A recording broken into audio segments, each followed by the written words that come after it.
La parole est à monsieur Alain Suguenot. Merci Monsieur le Président. Ma question s'adresse à Monsieur le Premier ministre.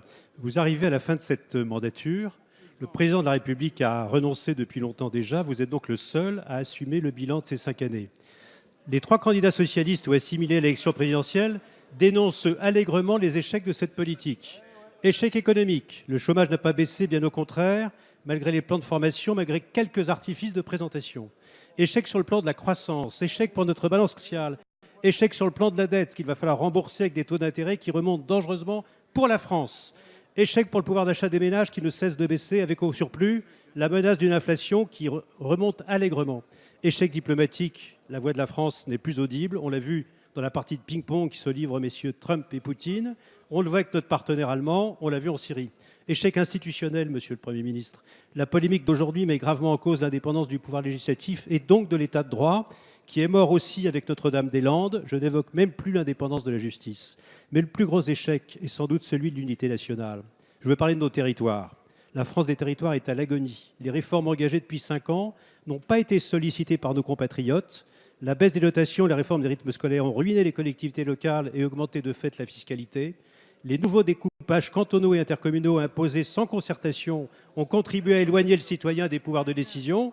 Monsieur le Premier ministre, l'agriculture française n'a jamais subi une crise aussi grave qu'en 2016, alors qu'aucune solution d'avenir ne lui a été proposée. La couverture Internet, à nouveau promise hier, à l'horizon 2022, a été la grande carence de cette mandature et personne ne croit à cette nouvelle échéance.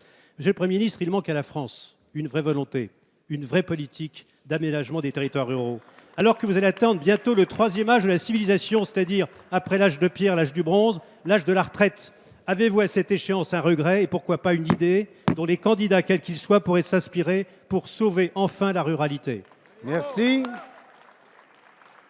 La parole est à monsieur le Premier ministre Bernard Cazeneuve. Votre question, monsieur le député, est une véritable œuvre d'art.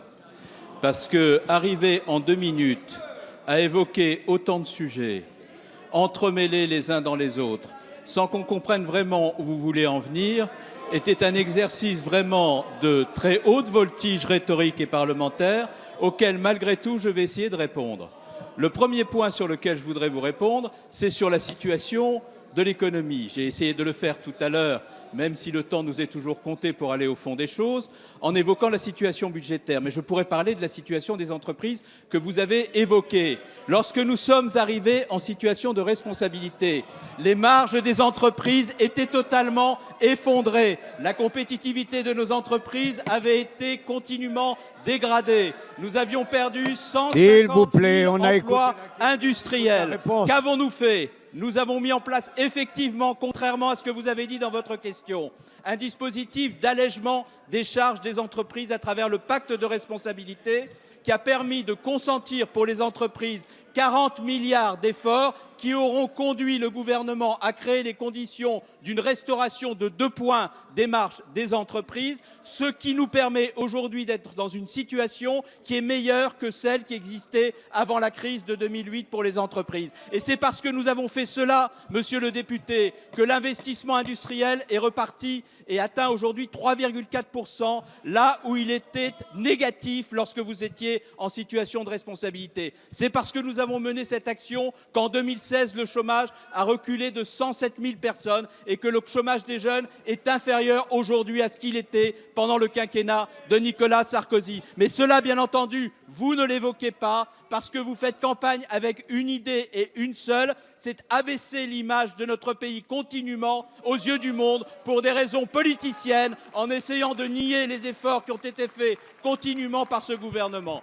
Vous parlez des milieux ruraux, vous parlez de l'administration et des services publics en milieu rural. Mais permettez-moi de vous donner là aussi des chiffres. Pendant le quinquennat de Nicolas Sarkozy, par l'effet de la révision générale des politiques publiques, vous aurez supprimé dans les seules préfectures 2700 emplois. Quand on sait qu'il y a en moyenne dans chaque préfecture 280 emplois, c'est l'équivalent de 13 préfectures que vous aurez supprimées pendant 5 ans, ce qui signifie des sous-préfectures avec des services qui ne sont plus en situation de répondre aux demandes des élus locaux et d'accompagner les collectivités locales dans leurs projets. Nous avons mis en place une réforme préfecture nouvelle génération qui, par la mise en place de plateformes de titres, aura conduit notre pays à créer les conditions d'un rehaussement de l'administration préfectorale. Et grâce à cette réforme, nous sommes aujourd'hui en situation de recréer 750 emplois dans les préfectures et les sous-préfectures, ce dont vous ne faites jamais état dans vos questions, tout simplement parce que vous êtes sur tous les sujets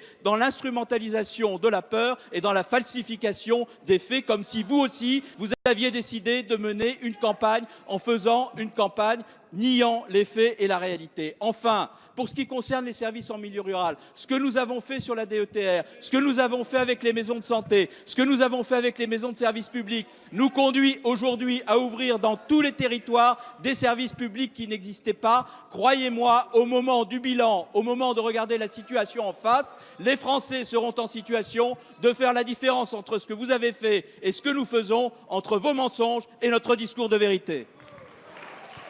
Merci, Monsieur le Premier ministre.